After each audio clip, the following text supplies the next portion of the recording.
All welcome to KKS kitchen. இன்னைக்கு நம்ம பார்க்க போகிறது பார்த்தீங்கன்னா சோள பணியாரம். இந்த சோள மில்லட் இருக்குல்ல, நாட்டு சோளம்னு சொல்லுவாங்க. இது வந்து நம்ம அந்த கார்ன் அந்த எல்லோ கலரில் இருக்கிற கிரானியூல்ஸ் அது கிடையாது. இது நாட்டு சோளம்னு கேட்டிங்கன்னா கடையில் கொடுப்பாங்க. இப்போ நான் பண்ணும்போது காட்டுறேன். உளுந்து மாதிரி இருக்கும், சின்ன உளுந்து மாதிரி இருக்கும். இது வந்து உடம்புக்கு ரொம்ப ரொம்ப ரொம்ப நல்லது. அப்படின்னா பார்த்துக்கோங்க, நான் எவ்வளோ ரொம்ப ரொம்ப ரொம்ப சொல்கிறேன்னா அப்போ அதோட பெனிஃபிட்ஸ் எவ்வளோ மேன்மையானதுன்றது உங்களுக்கே தெரியும். இது பார்த்தீங்கன்னா லேடிஸ் எஸ்பெஷலி கண்டிப்பாக சாப்பிடணுங்க. ஏன்னா இதில் கால்சியம் அண்ட் அயர்ன் சத்து அவ்வளோ இருக்குது. நீங்கள் வந்து நான் இந்த வீடியோவை நான் பண்ணி காமிச்சப்புறம் நீங்கள் இதோட பெனிஃபிட்ஸை கூகுள் பண்ணியோ இல்லை யார்கிட்டயோ கேட்டு தெரிஞ்சுக்கோங்க.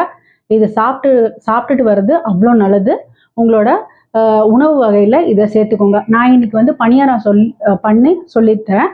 இதை வந்து வர போகிற வீடியோஸில் வந்து இதை வச்சு வேற என்ன டிஷ்ஷஸ்லாம் பண்ண முடியுன்றதை நான் உங்களுக்கு சொல்லி காட்டுறேன். ஏன்னா இதோட நன்மைகள் ரொம்ப ஜாஸ்தி, அதனால சொல்ல வரேன். வாங்க இது இப்போ எப்படி பண்ணுறதுன்னு பார்க்கலாம்.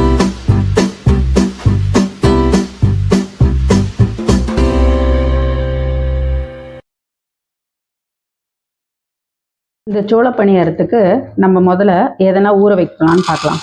இந்த மாதிரி வெள்ளை கலர் சோளம் விற்கும். நான் பாருங்கள், ஒரு டம்ளர், அதாவது ஒரு அழாக்கு நான் சோளம் எடுத்திருக்கேன். இதை போடுறேன். இப்போது இதே மாதிரி இதில் அரை அழாக்கு அரிசி, இட்லி அரிசியாவது இல்லைனா நீங்கள் புழுங்கல் அரிசியாவது எடுத்துக்கலாம். அதுக்கப்புறம் கால் அழாக்கு உளுந்து, அதையும் எடுத்துகிட்டு வந்து நான் இட்லி அரிசி தான் எடுத்திருக்கேன், அது ஒரு அரை அழாக்கு. அப்புறம் அதில் பாதி உளுந்து, அவ்வளோதாங்க. இதை மூணுத்தையும் நம்ம ஊற வச்சிடலாம். நல்லா ஒரு 2 வாட்டி அலம்பிட்டு ஊற வைங்க. வெந்தயம் ஒரு அரை ஸ்பூன் வந்து தனியாக ஊற வச்சுக்கோங்க. அரைக்கும் போது அந்த ஊற வச்ச தண்ணியோட சேர்த்து அரைங்க, இல்லைனா அதோட மெடிசினல் வேல்யூ தண்ணியிலே போயிடும். ஸோ வெந்தயத்தையும் நான் தனியாக ஊற வச்சுக்க போகிறேன். பாருங்கள், 2-3 டைம்ஸ் அலம்பிட்டு இதை ஊற வச்சுருக்கேன். தனியாக ஒரு பாத்திரத்தில் இந்த வெந்தயத்தை ஒரு அரை ஸ்பூன் ஊற வச்சுருங்க. கொஞ்சம் அகலமாக இருந்ததுன்னா நல்லா மலர்ந்து நல்லா ஊறும். அதனால் இது ரெண்டுத்தையும் இப்போ ஊற போட்டிருக்கலாம். ஒரு 4 ஹவர்ஸ் கழித்து பார்க்கலாம். நல்லா 4 ஹவர்ஸ் ஆயிடுச்சுங்க, ஊறிடுச்சு. இப்போது நம்ம அந்த ஒயிட் சோளம் பார்த்திங்களா, உளுந்து மாதிரி நல்லா ஊறி இருக்கும். இது ஒரு பக்கம் இருக்கட்டும். நம்ம வெந்தயமும் நல்லா ஊறி இருக்கு. இதில் நான் வந்து நம்ம கட்டி பெருங்காயம் போட்டு வச்சுருக்கேன். ஒன்றுங்க. இப்போது நம்ம இதை இன்னொரு வாட்டி அலசிட்டு நல்லா அரைக்க போகிறோம். அரைக்கும் போது ஒரே ஒரு பச்சை மிளகா போட்டு அரைக்க போகிறேன். பெருங்காயம் இருக்குது, உப்பு போட்டு அரைச்சிட போகிறேன். வேறு எதுவுமே போடல. சில பேருக்கு வந்து டேஸ்ட்டுக்காக நான் என்னோட இது நீங்கள் யூஸ் பண்ணுறதா பண்ணலாம்.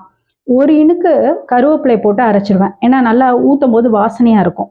ரொம்ப ஜாஸ்தியாக போடாதீங்க, இது கலர் அஃபெக்ட் பண்ணும். அதனால் ஒரு இனுக்கு இது.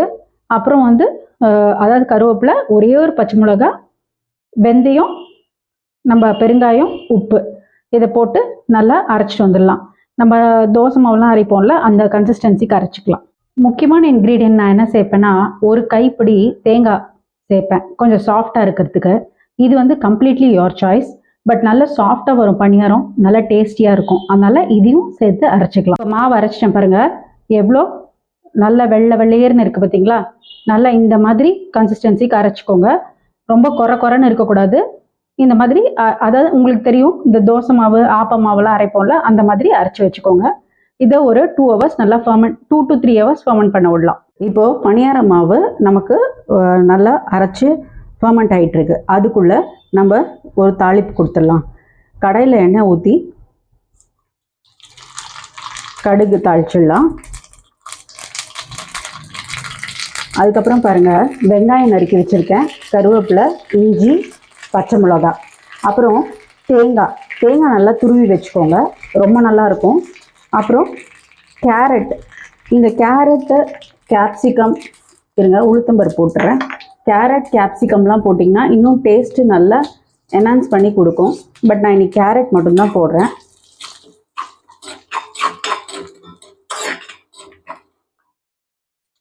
இப்போ பாருங்கள், எல்லாத்தையும் நம்ம போட்டு வதக்கிடலாம். இந்த வெங்காயம் கொஞ்சம் நல்லா குக் ஆனோடனே கேரட்டையும் தேங்காயும் போட்டுட்டு கொஞ்சம் குக் ஆனோடனே கேஸ் ஆஃப் பண்ணிடலாம். இது நல்லா ஆறினோன்னு தாங்க இதை மாவோடு நம்ம மிக்ஸ் பண்ணணும். அப்போ தான் நல்லா டேஸ்ட்டாக இருக்கும்.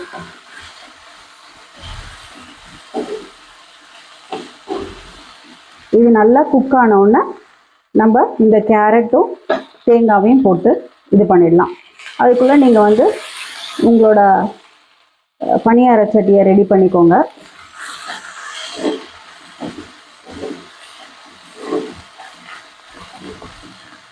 பாருங்க, இந்த கேரட் நல்லா இது நம்ம துருவினதுனால ரொம்ப நேரம் வேண்டாம் குக் ஆகிறதுக்கு, லைட்டாக குக் ஆனாலே போதும். தேங்காவையும் போட்டுடலாம். இப்போது ஸ்டவ் ஆஃப் பண்ணிட்டீங்கன்னு வச்சுக்கோங்களேன், இந்த ஹீட்லேயே இது நல்லா குக் ஆகிடும். இந்த தேங்காய் திருவின அப்புறம் ரொம்ப குக் ஆனாலும் நல்லா இருக்காது. இது நல்லா ஆறினோன்னா நம்ம மாவோட கலந்துக்கலாம். இப்போது நம்ம அரைச்சி வச்ச அந்த சோள மாவில் எல்லா தாளிப்பையும் சேர்த்தாச்சு. நம்ம பணியார கல் சூடானோன்னு ஊற்றிட வேண்டியது தான். நான் ஏற்கனவே எண்ணெய் ஊற்றி ரெடி பண்ணியிருக்கேன்.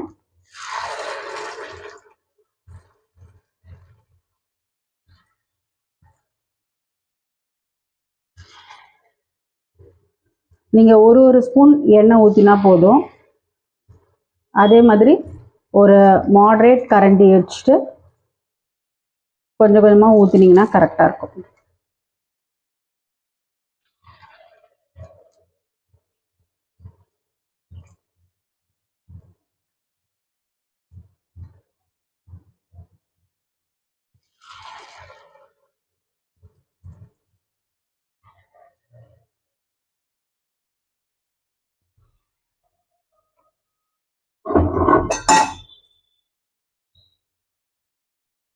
இது வேகட்டும், அதுக்கப்புறம் திருப்பி போடலாம். இப்போது ஒரு பக்கம் நல்லா வெந்திருக்கு. ஜஸ்ட்டு நீங்கள் இந்த மாதிரி கார்னரில் செக் பண்ணி பாருங்கள். அப்படியே ஃபிளிப் பண்ணி விட்டுருங்க.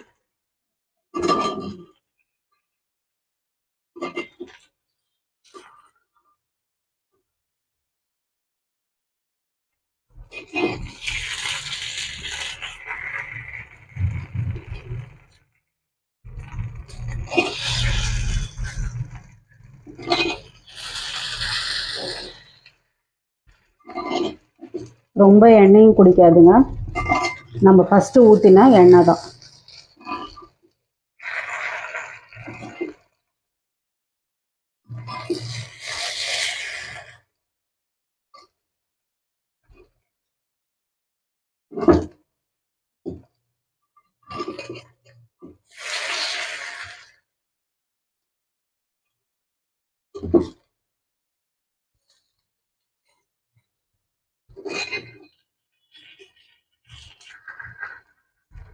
அவ்வளோதாங்க. பாருங்கள் எவ்வளோ அழகாக வந்திருக்கு. ரொம்ப ஈஸி, ஹெல்த்தியும் கூட. அவ்வளோதாங்க, வெந்தெடுத்து இப்போ நம்ம இதை எடுத்துடலாம். ஸோ நம்ம சோள பணியாரம் ரெடி.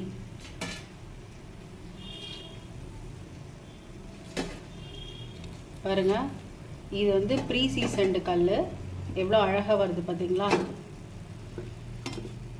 சப்போஸ் யாருக்காவது இந்த கல் எங்கே வாங்கினோம் அப்படின்ற டீட்டெயில்ஸ் வேணுன்னா எனக்கு மெசேஜ் பண்ணுங்கள், நான் உங்களுக்கு இன்ஃபர்மேஷன் சொல்கிறேன். அவ்வளோதாங்க, இட்ஸ் ரெடி ஃபார் சர்விங். எவ்வளோ நல்லா வந்திருக்கு பார்த்தீங்களா. ரொம்ப ஃப்ளஃபியாக, ரொம்ப சாஃப்டாக, ரொம்ப ரொம்ப அருமையாக இருக்குது டேஸ்ட்டு. எனக்கு பர்சனலாக ரொம்ப டிஃப்ரெண்ட்டாக, ரொம்ப டேஸ்டியாக ரொம்ப பிடிச்சிருக்கு. நீங்கள் இது பண்ணி பார்த்துட்டு டேஸ்ட்டை என்கிட்ட பகிர்ந்துக்கோங்க. நான் இதில் வந்து கேரட் வந்து போட்டிருக்கேன், ஒரு கலர் ஒரு காம்பினேஷனுக்கு நல்லா எடுத்து கொடுக்கணும். ஒரு அப்பிடைசிங்காக இருக்கணும்னா நம்ம எதாவது டிஃப்ரெண்ட்டாக பண்ணால் பெட்டராக இருக்கும். நீங்கள் வந்து கேப்சிகம் ஜஸ்ட்டு ஷ்ரெட் பண்ணி அதோட போட்டு பண்ணலாம். ஏன்னா அது வந்து ரொம்ப வதங்கணுன்றது கூட இல்லை, அதில் குக்கார டைமே போதும். ஸோ இந்த மாதிரி கொஞ்சம் நீங்கள் இனோவேட்டிவாக பண்ணிங்கன்னு வச்சுக்கோங்களேன், நம்ம வீட்டில் எல்லாரையும் ஈஸியாக சாப்பிட வைக்கலாம். அப்புறம் தொட்டுக்கிறதுக்கு மேஜராக நீங்கள் ஒன்றும் மெனக்கிடவே வேண்டாம். நம்ம பணியாரத்தோடு இது ஒரு மாதிரி டிஃப்ரெண்ட் டேஸ்ட்டாக இருக்கிறதுனால தேங்காய் சட்னியோ இல்லை கார சட்னியோ இல்லை அன்றைக்கி பண்ணுற குழம்போ அந்த மாதிரி உங்களோட இஷ்டம். நீங்கள் அதை கண்டிப்பாக ட்ரை பண்ணி பாருங்கள். இது நல்லா ஃபில்லிங்கான ஒரு உணவு வகைங்க.